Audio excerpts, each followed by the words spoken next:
You can't give what you don't have. When you are talking about integrity, you are really talking about the real person, who that person is. When you talk of integrity, you talk of honesty.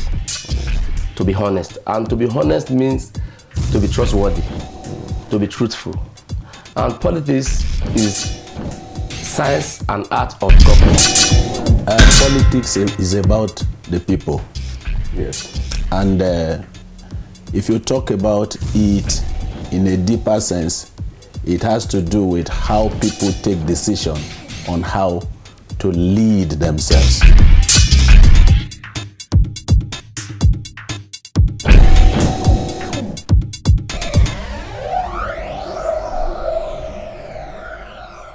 It's indeed a great pleasure to allow us grace your TV screens once again on this week's edition of your program, Christians in Politics, coming to you from the broadcast studios of the Anglican Cable Network Nigeria, ACNN. Just recently on this program, we discussed the state of infrastructure in Nigeria, a call for government intervention with focus on the Nigerian roads.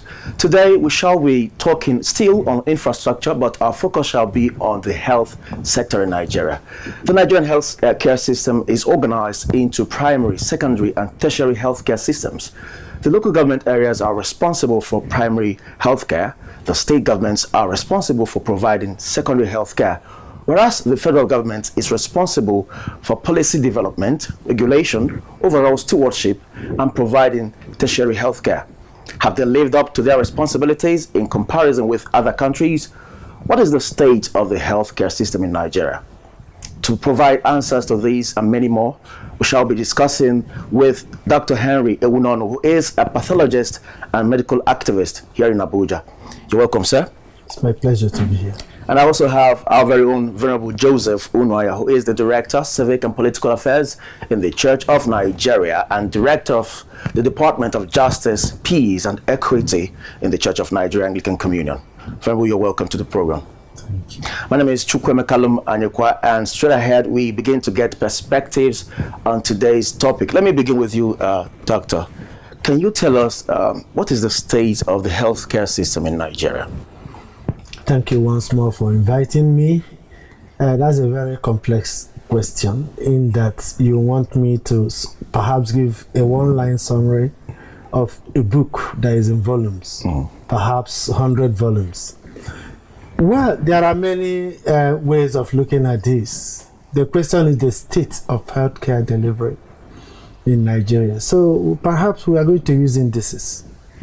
One of the most quoted, most popular index is that of the international rating that put Nigeria 181 out of 183 nations. Perhaps we were only able to beat Afghanistan, Yemen, and those other countries like that. That's where we are. That's where we are. And you know how fortunate it is. Just like you say, okay, presidents, leaders of this 183 nations queue up. And we are seeing our own president 181st position. That is where we are. And that is actually reflective of the real state. Unfortunately, we are declining. And what is the evidence of our decline? In 2013, during the World Health Day, the WHO said or announced the theme of 2013 World Health Day as vector-borne diseases. Vectors are disease-bearing animals. Bats, monkeys, rabbits, rodents, and so on.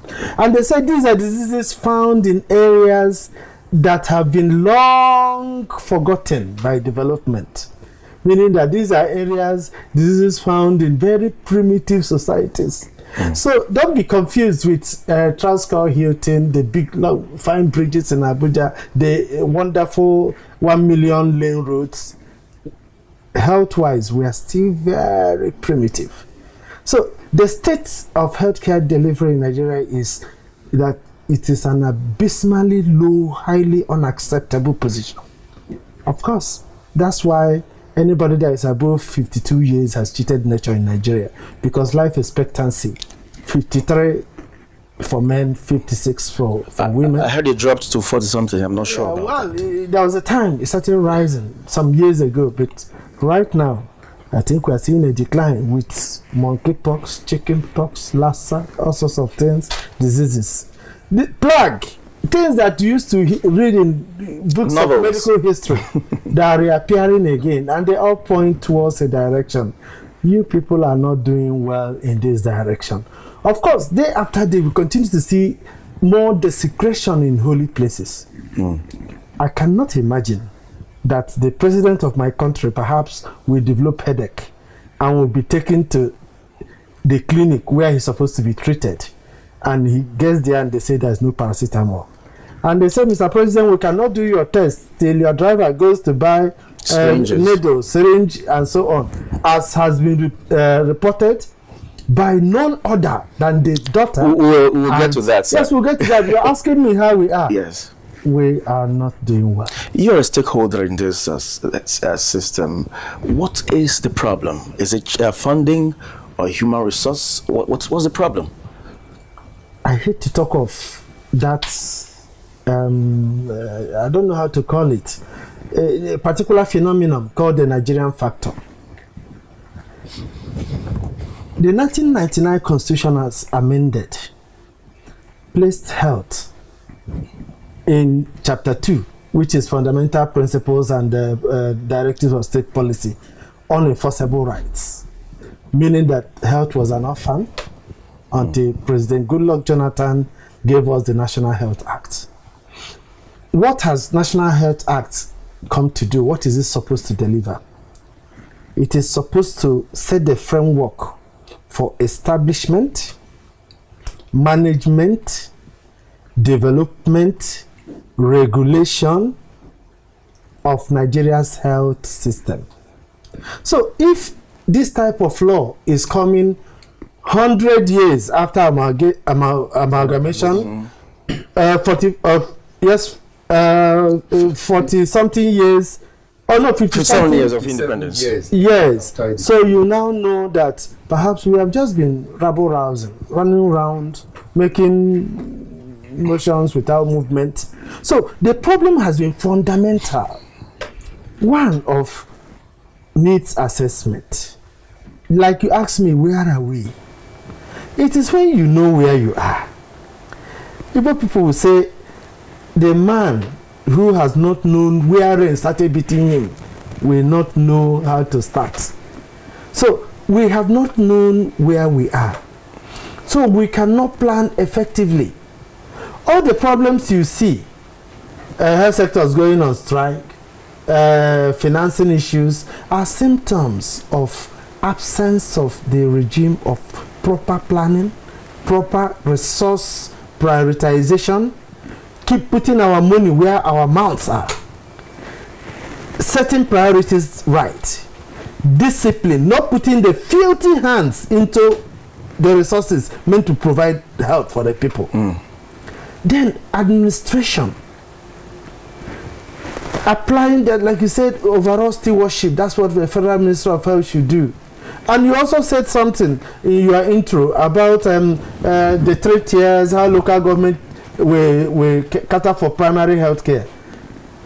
Now, we know that primary health care services should solve more than 70% of all health issues in the country. Primary health is being supervised by that arm or tier of government that is non-existent. Where are our local government areas? Are they functioning? So you now see how very as important as primary health care that should solve 70% of our problems. We have domiciled it in the weakest arm of government. So you're saying that it's a deliberate act? That is that thing I said I don't want to talk about the Nigerian. It's like we were bewitched. I know Venerable will not talk about. He will start binding and casting. But Nigeria I just finished preaching in the National Assembly this on one of these Independence Days. I think maybe the president symbolizing Nigeria should come out for open binding, casting and exhausting Okay, we'll get to demons. There are several of the demons. We'll get to that. Venerable Joseph, you are a Nigerian, no doubt, and I believe you must have had an experience or experiences. How would you rate the healthcare system in Nigeria? I'm a victim. Let me start from that angle. If you know my history, you will know that I lost my first wife painfully through mismanagement of ordinary malaria. Malaria was to be treated.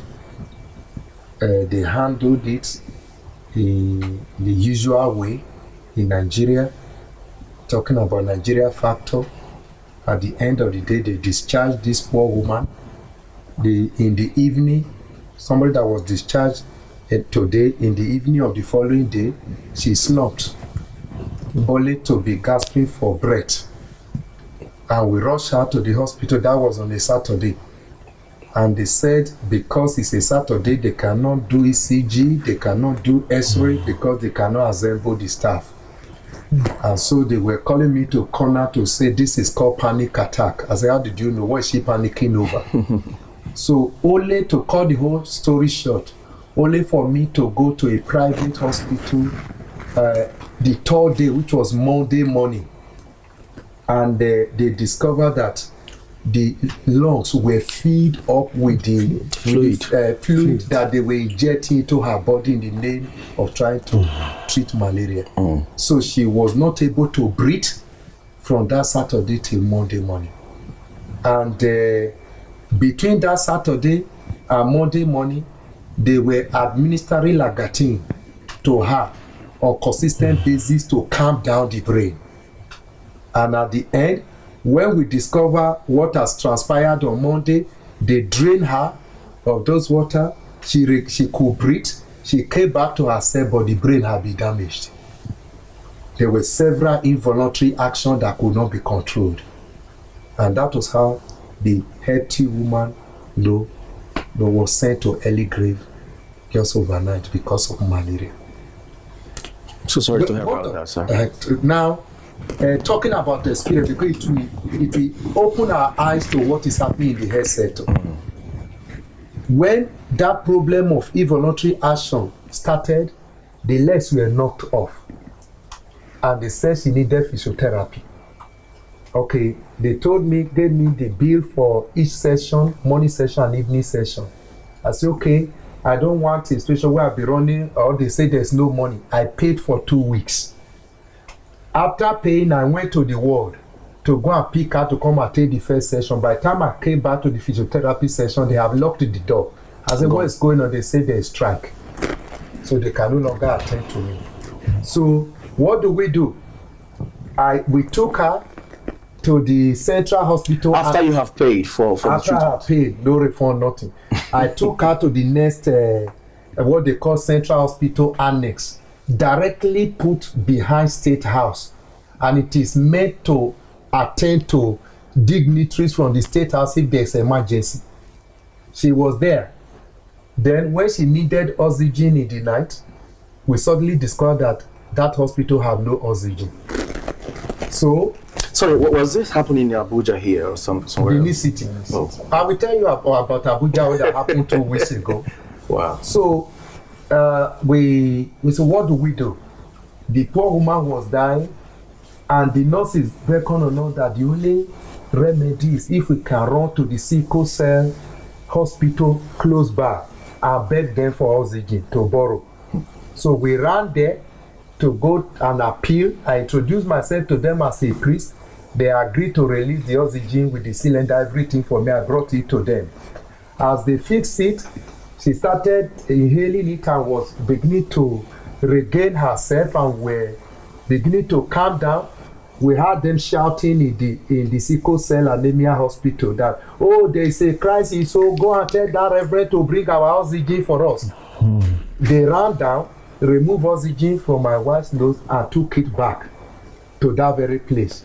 And my wife was struggling on the bed for breath. We were only just praying for the day to break. At daybreak, we entered the road searching for oxygen where we can buy cylinder, where we can fill oxygen, as if we are looking for cooking gas along the road. we are in a mess. The medical sector is in a mess. And that was what happened. We had to go and buy oxygen with 120,000 then with the cylinder. What year was that? That's 2010. Yeah. So, and unfortunately, that is the same hospital where the commissioner of health died. He slumped during ESCO meeting. They rushed him to that place and there was no oxygen to resuscitate him. That did not open the eyes of government to do something. That was the same hospital where the immediate past governor's mother died under the same circumstance. Let's leave that place, 2010 Avenue City, and let's come to Abuja. Just 2 weeks ago here, we lost a boy in the cathedral, a small child. He had an accident, he had a head injury. The child was rushed to National Hospital. They were on strike. No one to attend to him. He bleeded to death. And that is the only male child of a prominent, renowned lawyer in this nation. That they are still, crying and weeping. We are still going there now to console the man. So it's as bad as that. The only time I hardly go to hospital for sickness. I only have malaria sometimes, and I call my doctors. They tell me just take so drug and it's gone. But the only time I've ever been hospitalized, I've ever gone to hospital to seek real medical attention, I was throwing off and becoming restless. So I told my wife, before this thing goes beyond this, take me to hospital. I go to the hospital. I was on queue. No one to attend to me. I will beckon on nurse, I'm dying, please help me. Help me. It got to, after spending about 4 hours there, and I've thrown up over and over on the my brother. It got to a point I have to recover by myself because it was embarrassing. I just have to start praying to God. God, why am I think I'm in the wrong place. I have to recover on my own and tell my wife, let's go home. So that is the situation. That is happening to people like us who are middle class in the society. How much more about the lower class, the downtrodden, those who have no one to call upon, those who have no single phone number of a medical doctor in their phone. If you open my phone, you find up to close to 50 contact of medical doctors who are personal friends. Yet things like that can happen to me. That gives you the kind of picture of what is happening in Nigeria. Let me put you on a hold here because we have to continue. Dr. Ewunono, you're a stakeholder. Do you think there is a need to declare state of emergency in the health sector? Because despite all the funding, despite all the expertise, despite all the willingness and the political will to get this nation running, as regards healthcare system, how do we reject this? How do we solve this problem? The black man, his heart is as black as his complexion. Unfortunately, this is so. Statistics doesn't affect us. That somebody was knocked down on the walkway, England will be shut down.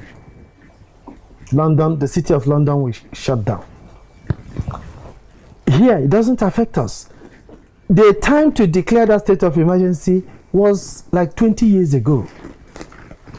Right now, like the vulnerable, I will first of all empathize with you and all other Nigerians and all other peoples of the world that have been mistreated in the health sector. It is not to be explained because life lost, that is permanent. It's a permanent loss, very irreparable. So it's about political will. It's about whoever has declared that he wants to be the leader of Nigeria taking up the gauntlet. And let us start calling things by their names. We have heard there is no syringe, no needle, no paracetamol in the State House Medical Center. it used to be ASO Clinic, later upgraded to State House Medical Center. And the reason is, during President Obasanjo's time, NMA made so much noise about scarcity of where young doctors could do housemanship. I said, what of this hospital here? Can they do it? They say, why not? They say, no, can't do Your Excellency, because of security. With security. They started doing housemanship there. So the hospital was upgraded to that of a tertiary hospital level, Federal Medical Center. That's the status of the hospital that doesn't have cotton wool. So, if our beloved president, who the scriptures say we should pray for, we should encourage, can walk up later there this evening, after hearing all the outbursts of Nigerians, to start interrogating medical director. Unfortunately, the set of State House Medical Center is a different case because the permanent secretary of State House manages the hospital. That's an aberration. The man may not understand why certain amount of money should be used for this. Of course, he will be rationing. This goes to this place.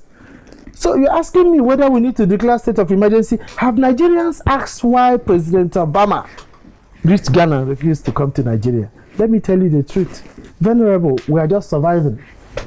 It's the grace of God. Someone said to be a Nigerian is enough risk. Yes, because enough risk. We are just surviving because what it takes, the oxygen, the brain can only survive oxygen deprivation for 4 to 6 minutes. Yes. Oh, only. That's short? Yes. And what I keep on telling our legislators, our politicians, that even if you have private jets in your backyard waiting to ferry you to India, to UK, to where, you may not have that luxury of 6 minutes to put you in the plane, of course, air ambulance, and fly you abroad. We are just surviving here.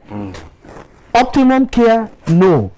We need to, and in declaring a state of emergency, what does it mean? You see, Nigerians like using words. Verbosity, circumlocution, not meaning anything. Let me ask you, sir, you're a stakeholder, because I'll keep getting to that.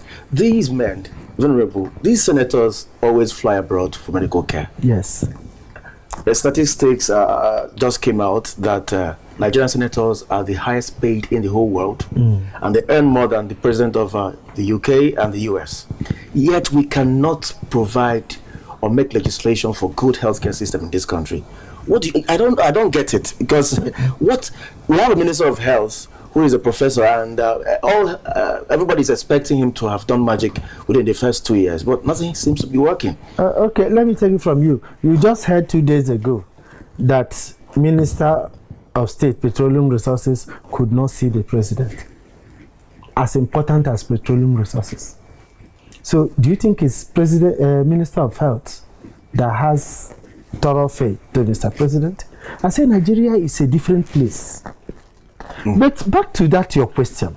You know, medical tourism, it's not on its own a bad thing. In the 60s, the Saudi royal family were coming to UCH Ibadan to be treated. I heard that. If we put our acts together, the medical market of West Africa belongs to Nigeria. Nigeria should be the India for the West African sub-region. When National Hospital was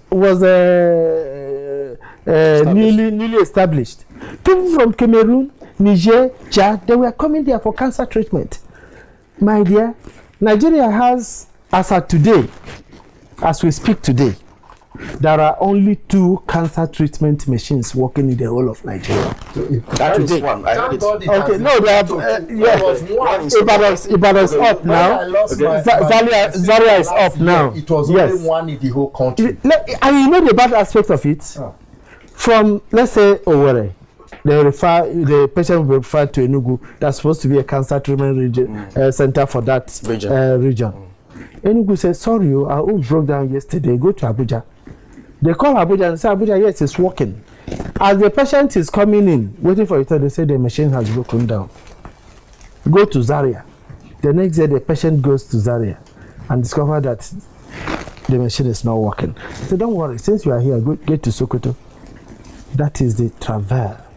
That is what our people have been feeling. Political will. What should be the reversing medical tourism? It is possible. It is doable. How did the Indians do it? Most of the people, just like we now claim that these professionals servicing the whole world, best top of the class Nigerians.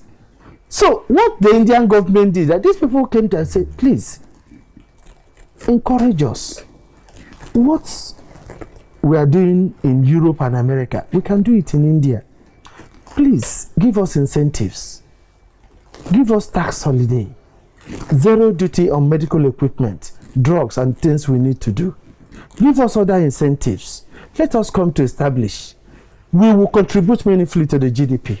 Today, Nigerians alone are contributing more than $2 billion. $2 billion annually. You will see an Ethiopian airline flight. More than 200 people aboard. More than 70 are going for treatment abroad. So it is all doable. It is getting people that will sit together to ask the right questions, get people that will function. In fact, I pity some of these people that are ministers and so on. I pity them. The worst are commissioners in the state. Because we're in Abuja, we're focusing on the federal government. What of the states? What of the local government areas? Don't they all still worship? Okay, let me put you on a hold here. Venerable, do you think a lot of people are of the opinion that why we are having what we are having at this level now is because the local government areas have failed in their duty to provide primary health care in their localities? What are your thoughts? My brother said earlier on that the primary health care has been handed over to a tier of government that's almost near non-existence. What do you really think the local government council can do about healthcare? There are local government councils who will tell you that their money, their allocation does not even reach them. They give it to the state collect it and only give them what it would be enough for them to pay the salary of the worker. That is the end. And that is why most of the time, even go to my local government council. If you enter inside the road, inside the four walls of the local government council, the compound, the erosion everywhere, inside this. So you are expecting them to come and do something on the street in your village. It's a mess. And you say that is the body that will provide the kind of health services that we are talking about. I think there's a basic error there.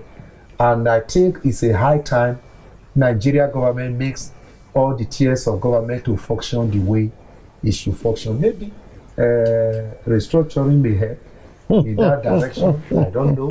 But maybe if Nigeria is restructured, the government might be closer to the people. And some of these things can be solved. But, okay, so do you think, just like I asked him, the local government, do they have anything to offer, to make sure that these problems are... It's about money. Yes, it's about availability of you mentioned primary health care. And what is primary health care? It's called first contact care. Yeah. Cough, catarrh, mind fever, diarrhea, children vomiting. You have stomach upset. Is that why you should go to teaching hospital? But because there seems to be some of these primary health care seems to be non-existent in some of the local government areas. I will shock you. They exist.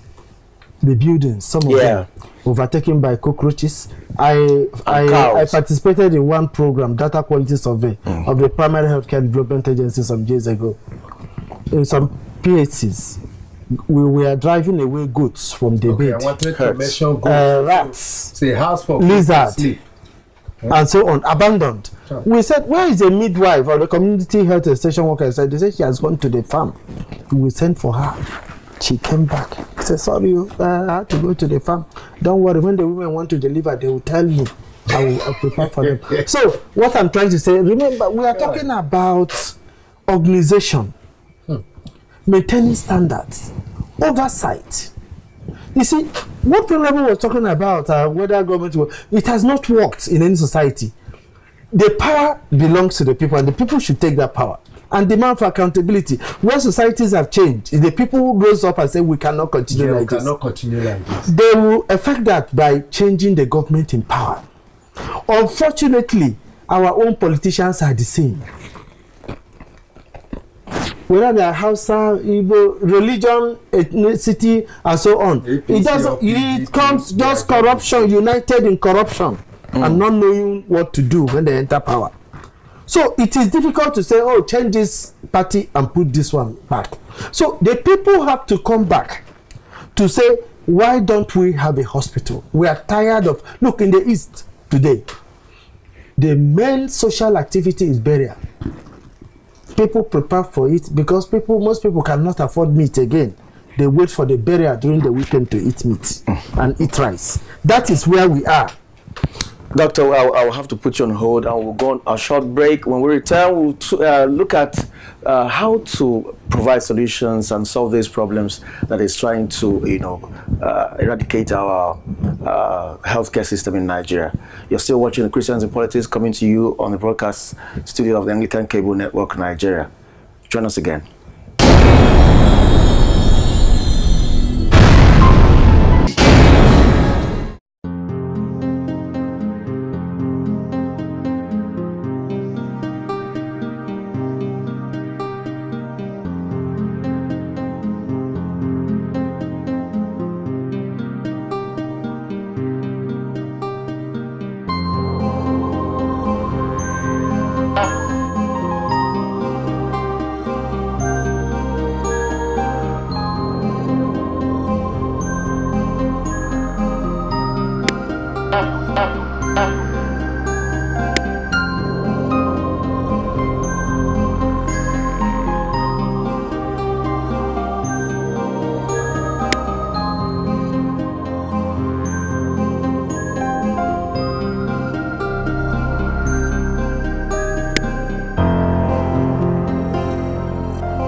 On the program this week, our Bible reading is taken from John chapter 15 verse 5, which says, I am the vine, ye are the branches. Whoever abideth in me and I in him, the same.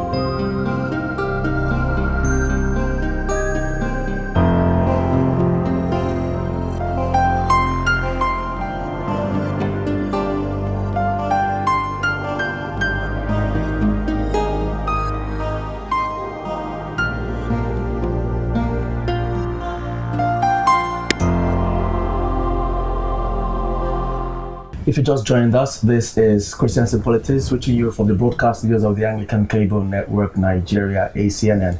And we have been talking about the healthcare system in Nigeria, the decadence and the way forward.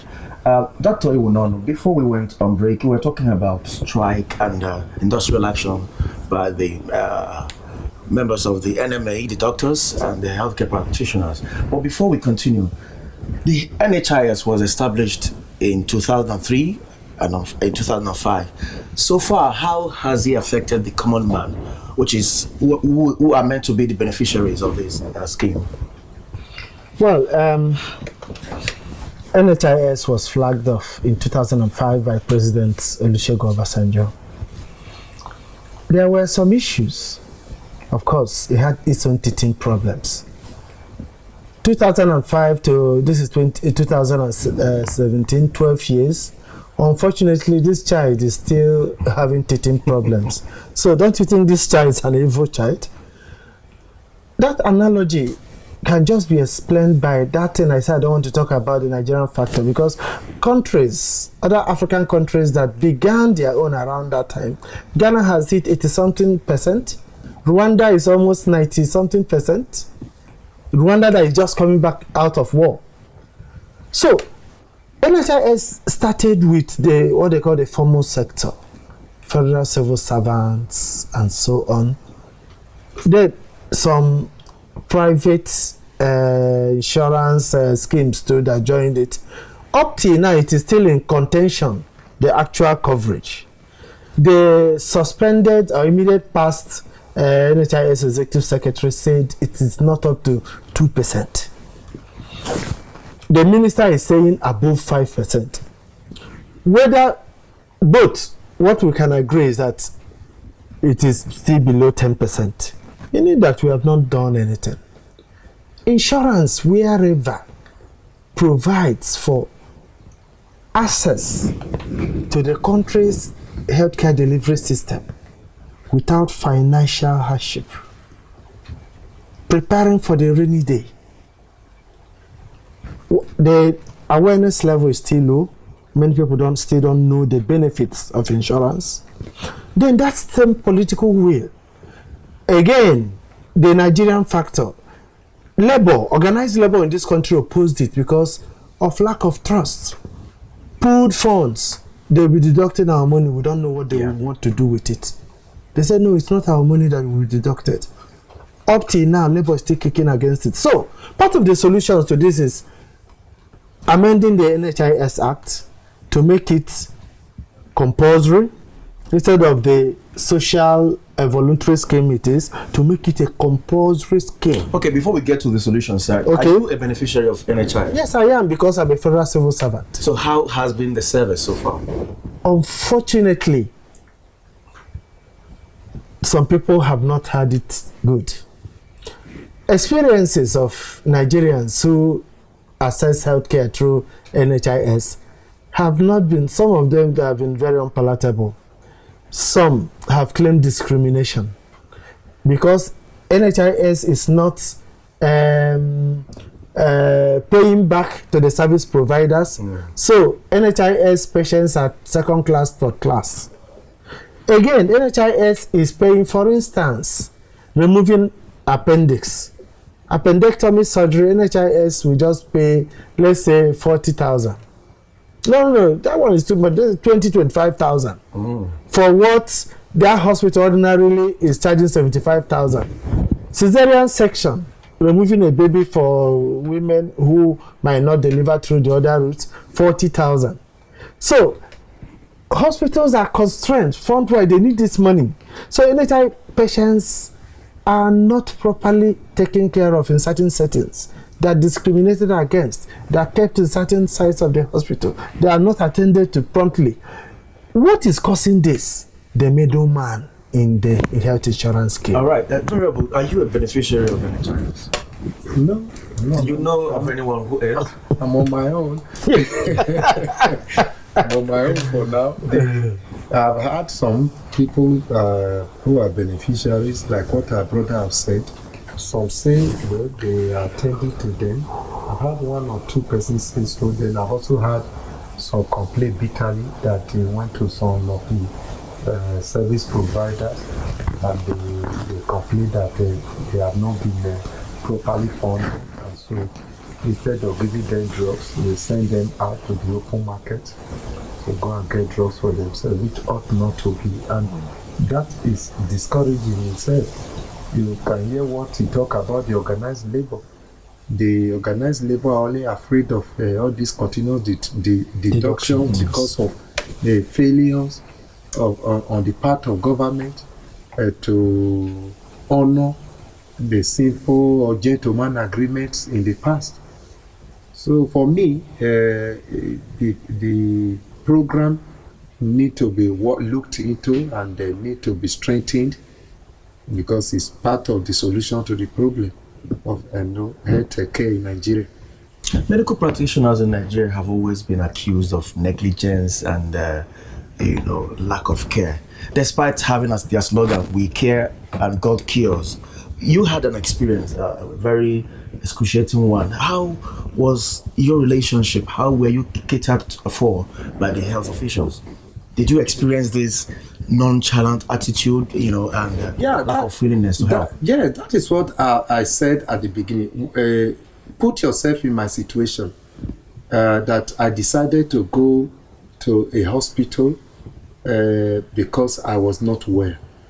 And I said I was in the corridor, lying down on a bench as a reverend, and I was crying, beckoning on nurses to attend to me. I was ignored, and I started throwing up there. It got to a point when I could no longer take it. I told my wife, please, put me back in the car, let me go back home.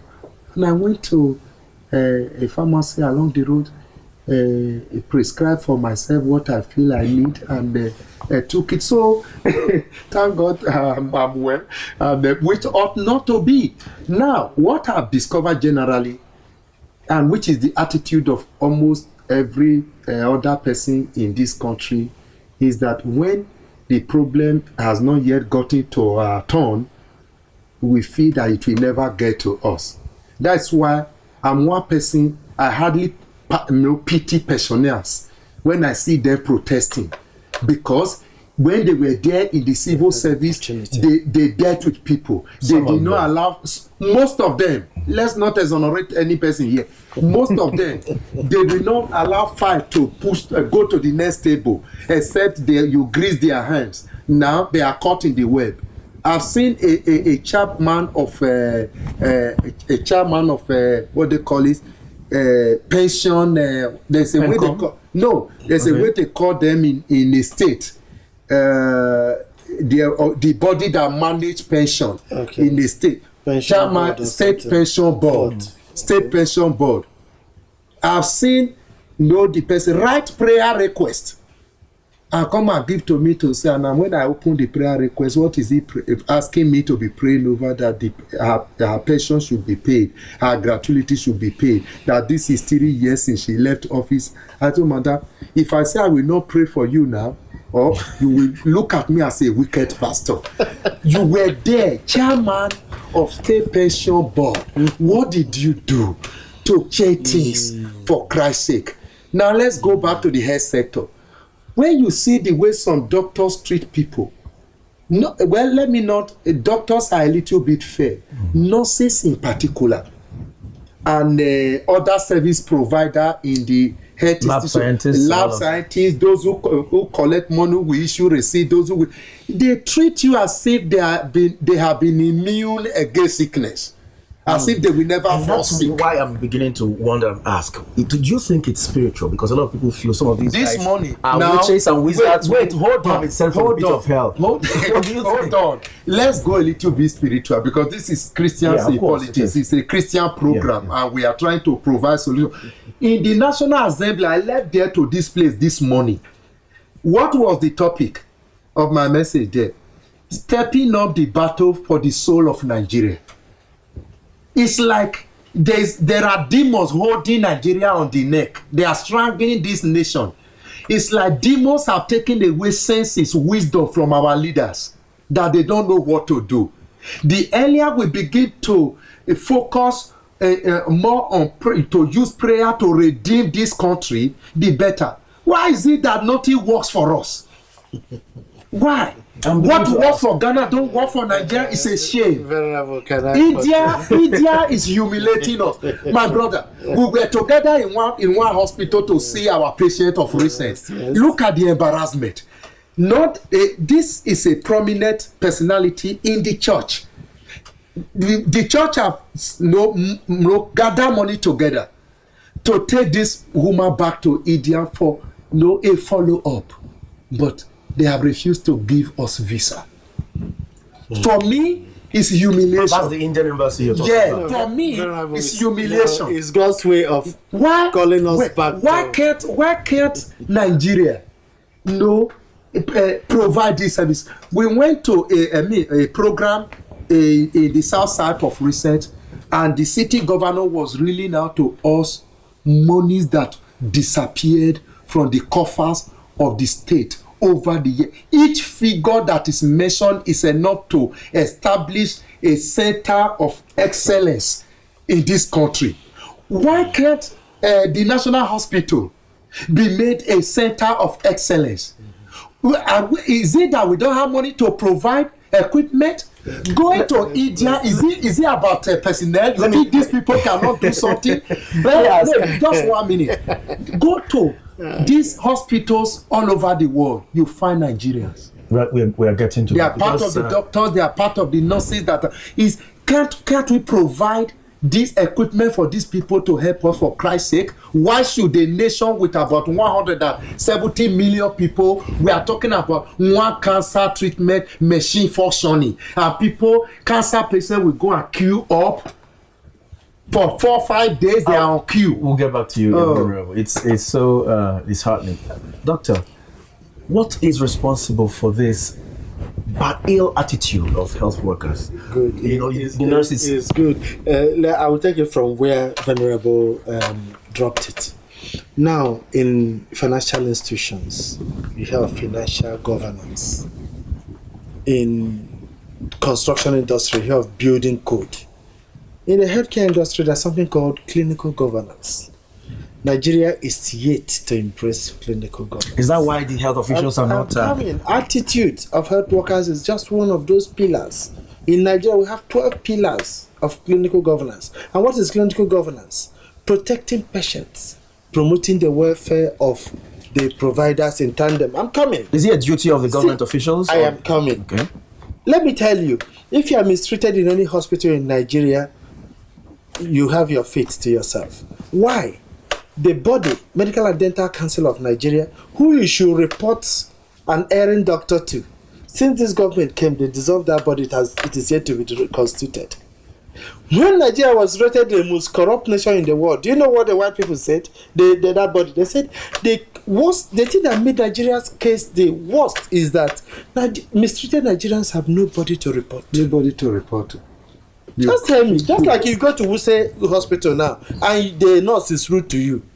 They say Nigerians don't love litigation, Nigerians don't go to the police. Why? Because they know they will not get justice. There's a friend of mine who took his case to court against a bank 17 years ago.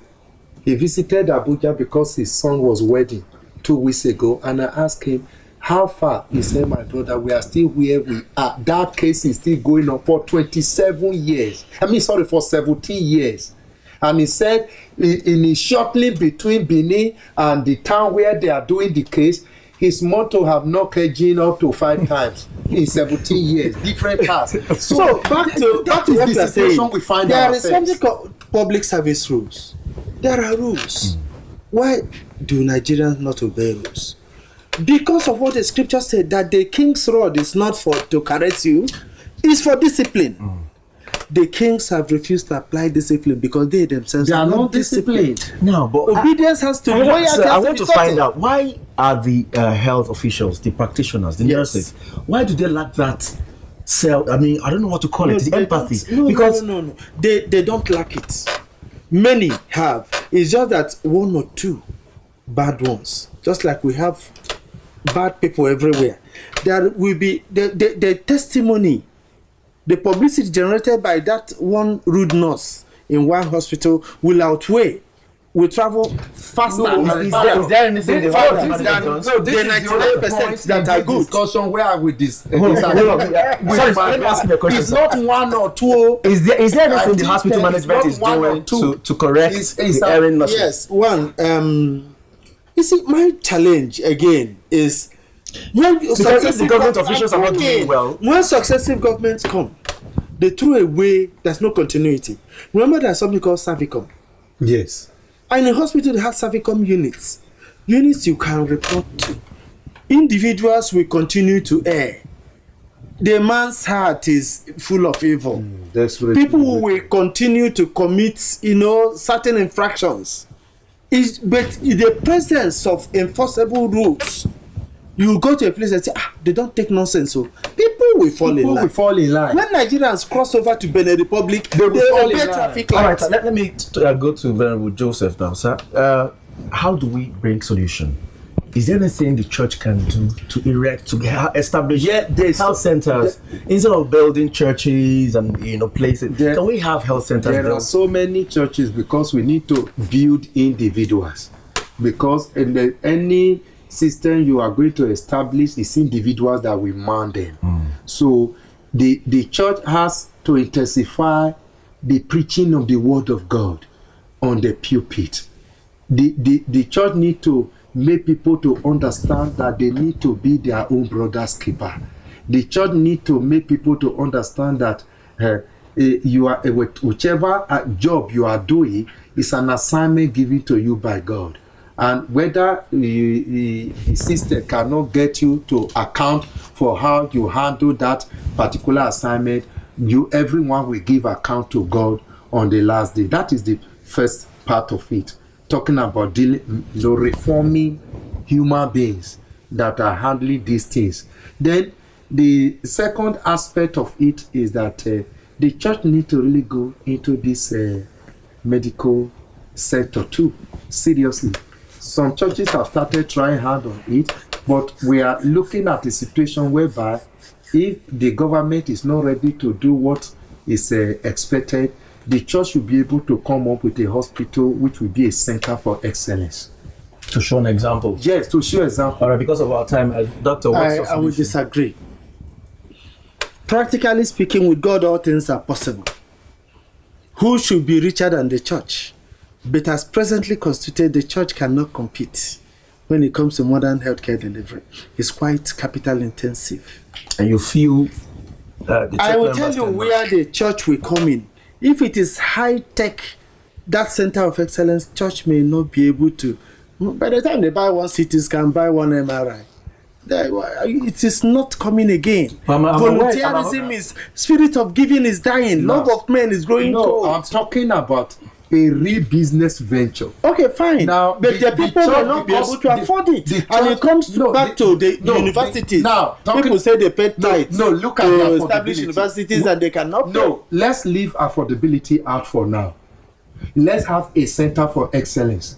Nigeria are all going to India, and they add the cost of hotel, add the cost of visa, add the cost of air ticket to the medical. You will discover that if they have gotten a center within where they will easily walk into and access these facilities, it will be better for them because of integrity. I give up. Because of integrity. Let's just add this. Yes. Because of integrity, if the church, from all indication, from what we are seeing now, really sees this as a challenge too, we did it in the area of education. The church can also do it in the area of this medical challenge that we are having. Because of integrity, if the church reach out to organizations abroad, they will be willing to know a partner with the church. I know most of the private hospitals that have comparatively doing well in this city today, find out it's not the owner that provided the money. It was either supplied from Germany or other nations. We're talking about solutions. Yes, solutions. One sentence. Well, it's a bit. It's going to be one sentence. Go back to the table. Go back to the drawing table. Know where we have gotten it wrong. Clean the audience table. Eradicate corruption. Reduce it to the barest minimum. Implement the National Health Act. Implement extant policies, for instance, the PPP, public-private partnership options, collaborative partnerships, very important. But most importantly, the church should continue to preach wholesome righteousness. All right, thank you so much. My last word. Yes, sir. People should deliver on assignments. My last word. Church should begin with those in the corridor of power. And not those. Let them not run to India. Let them not run to UK for treatment. Let them create a place where they can be treated. Because what of those of us don't have money to travel out? All right. Well, I think we'll continue this discussion some other time. Viewers, this is where we call it a day on this week's episode of your program, Christians in Politics, and we took a look at the decadence, the level of depreciation in the health care system in Nigeria. You can send your perspective, tell us what you've experienced. Send us email on our email showing on your screen and on our WhatsApp number. And by next week, we'll try to bring your questions and suggestions to this program. And until then, thank you so very much for watching. I am Chukwuemeka Ayakwa. God bless you.